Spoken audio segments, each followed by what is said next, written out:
எல்லோருக்கும் வணக்கம். என்னுடைய யூடியூப் சேனலுக்கு உங்களை அன்புடன் வரவேற்கிறேன். இன்றைக்கி நம்ம பார்க்க போகிறது பாரக்ஹடி.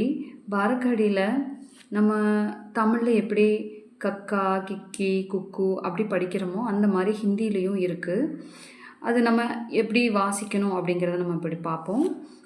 அதுக்கு ஃபஸ்ட்டு ஆ டு அக வரைக்கும் உள்ள எழுத்துக்கள்லையே தான் நமக்கு இங்கே காவரிசையில் நம்ம உபயோகப்படுத்த போகிறோம். எல்லா வரிசையிலையுமே அது எப்படின்னா, ஃபஸ்ட் எழுத்து ஆ.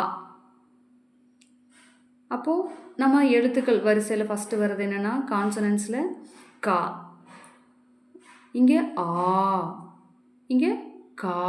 அப்போ ஒரு கோடு போட்டால் அது கா. நெக்ஸ்ட்டு இது ஈ. ஈனா இந்த பக்கமாக ஒரு கொம்பு போட்டுக்கணும். அப்போது கி. இது ஈ. அப்போது இந்த சைடு ஒரு கொம்பு போட்டுக்கணும். அப்போ கீ. இது ஊ. ஊனா இந்த பக்கமாக ஒரு சுழி போடணும். இங்கே உள்ள ஒரு சுழி இருக்குல்ல, அது இந்த பக்கமாக போட்டால் கு. இது ஊ. அப்போ இப்படி அந்த சைடு பார்த்து போட்டால் அது கூ. இது ரு.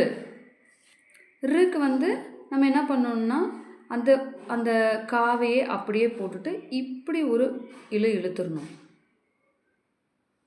இது ஏ. அப்போது ஒரே ஒரு கொம்பு மேலே போட்டுக்கணும். காவோட மேலே ஒரு கொம்பு போட்டால் கே. இது ஏ. அப்போ கை. 2 கொம்பு போட்டுக்கணும். அடுத்தது ஆவே போட்டு மேலே, அதாவது இது ஓ. அப்போ ஓக்கு ஒரே ஒரு கொம்பு, அதாவது கா போட்டு ஒரு கொம்பு போட்டுக்கணும். அடுத்தது அவு.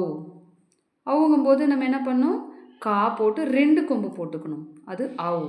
அடுத்தது சேம் அதே மாதிரி அந்த எழுத்து எழுதி மேலே ஒரு புள்ளி வச்சா அது கம். அடுத்தது அக. ஸோ அதே மாதிரி கா போட்டு 2 சைடில் புள்ளி வச்சோம்னா அது கக. இதே மாதிரி தான் எல்லா வரிசையும். நம்ம இப்போ ஒரு டைம் அதை எழுதுவோம்.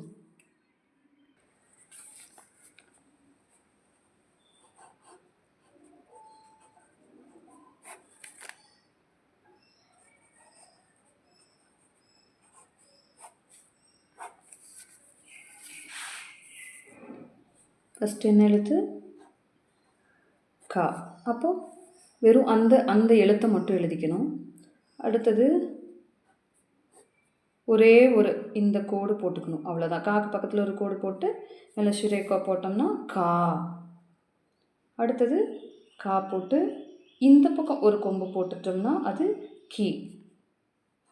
அதே காவை இப்படி போட்டு இந்த பக்கம் போட்டால் கீ. அடுத்தது என்ன எழுத்து வரும், தோ இப்படி போட்டுட்டோம்னா கு. இதுவே கா போட்டு இப்படி போட்டால் கூ. அடுத்த எழுத்து என்ன இருக்குது, ரு. அப்போ இவ்வளோ. அப்போ கிரு. நெக்ஸ்ட்டு காவே போட்டு மேலே ஒரே ஒரு கொம்பு போட்டோம்னா கே.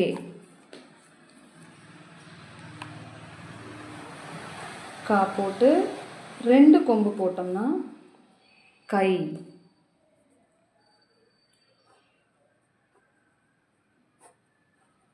இது கோ.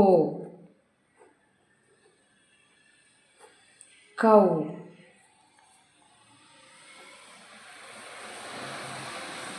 கம். கக. இதே மாதிரி தான் மற்ற எல்லா எழுத்துக்களும் வரும். எல்லா எழுத்துக்களையுமே அப்படி தான் வாசிக்கணும்.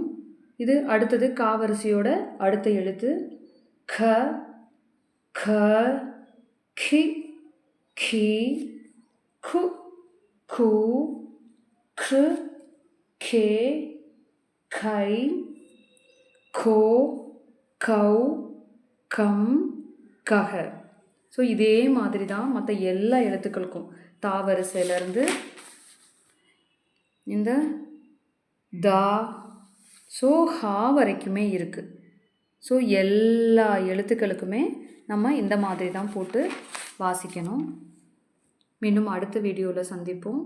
உங்களுக்கு இந்த வீடியோலாம் பிடிச்சதுன்னா லைக் பண்ணுங்கள், ஷேர் பண்ணுங்கள், சப்ஸ்கிரைப் பண்ணுங்கள். தேங்க்யூ.